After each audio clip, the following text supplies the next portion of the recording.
When Sania Mirza played her final Grand Slam at the mixed doubles final of the Australian Open in 2023, obviously most people were very jubilant at the fact that Indian tennis was still actually somewhere there in the global stage. But a bit of a reality check has come the way of Indian tennis, courtesy of what happened in the Davis Cup World Group playoff. Now, they were taking on Denmark in that particular match and they lost 3-2, which meant that for the first time since the new Davis Cup format has come about, India have been relegated to Group 2. Now, obviously, that speaks to a major problem when it comes to Indian tennis.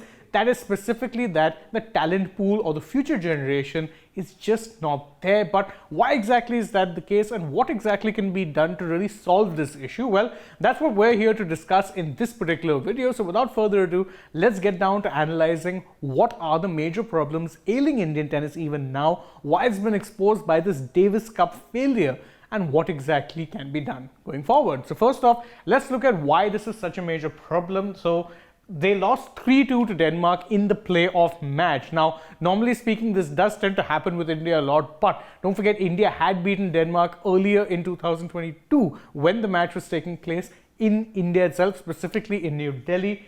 But this time around, India had to contend with Holger Rune, who starred for Denmark in the 3 matches that Denmark won. Rune took part in all 3 of them. So that in itself is massive. And it shows that India don't quite frankly have a single star who can step up to the level of someone like Rune. That loss left them in World Group 2 for the first time in their history. And this is not a good first to be having, because again, you want to be competing with the best of the best, but India are not going to be able to do that. And one of the major reasons for that really is that India's singles tennis has suffered for a long time. In fact, if you look at India when it comes to, even overall achievements in recent years, India have been a force, but only in doubles tennis. In singles tennis, the case really has been a very bad one. In fact, if you're looking at men's tennis, then India really haven't had a single star who has been able to consistently compete at the ATP level since someone like Somdev Devvarman, and Somdev retired a long time ago. So really, India haven't had a single star step up to the plate ever since. And that is obviously something of a concern, because whilst this is not me trying to downplay doubles accomplishments, but the fulcrum of tennis will always be competing in singles. So singles is where most of the focus is.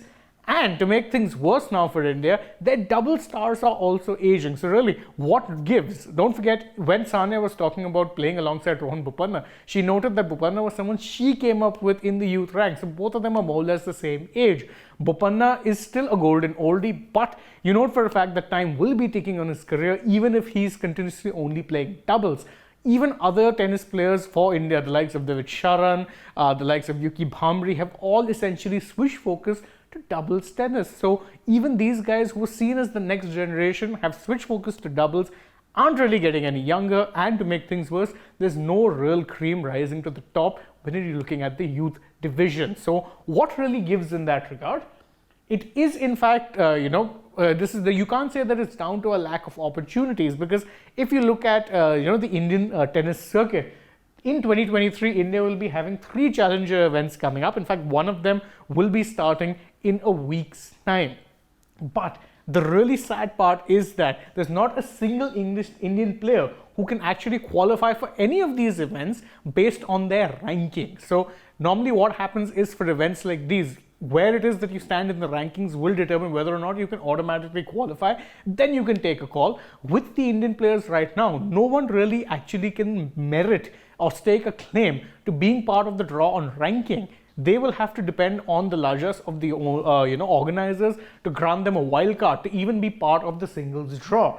And the same can be said not just for the challenger events, but even the ATP 250 event that's held in Pune, known as the Tata Open. You will not see Indians playing there in a hurry, mainly because the few that do get handed wildcards are eliminated in the first or second rounds. The others don't really qualify to begin with. Now, it's not fair to say that India doesn't have potential. I mean, it's a country of 1.4 billion people. You think you'd be able to spend, you'd be able to spot talent.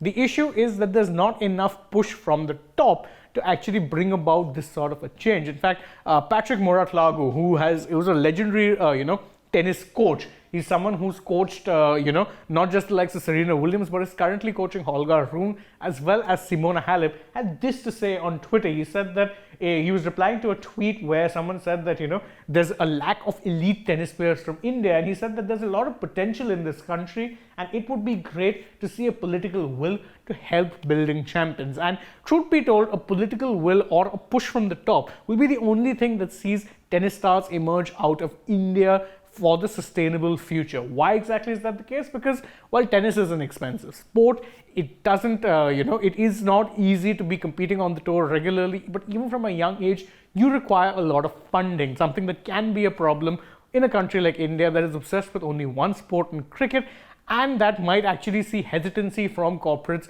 to invest in sports beyond. So if these players are to succeed even at a junior age, they require funding.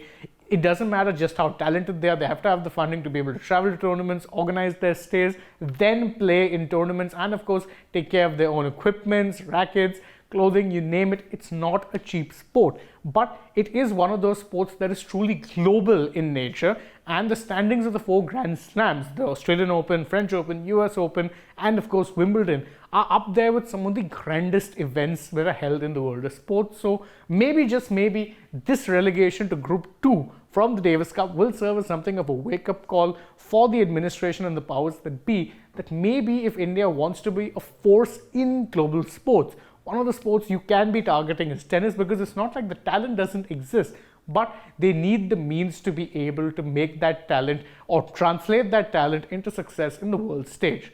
What do you guys think though? Is this Davis Cup going to be, or this Davis Cup, relegation going to be a watershed moment? Is this going to be something that prompts change?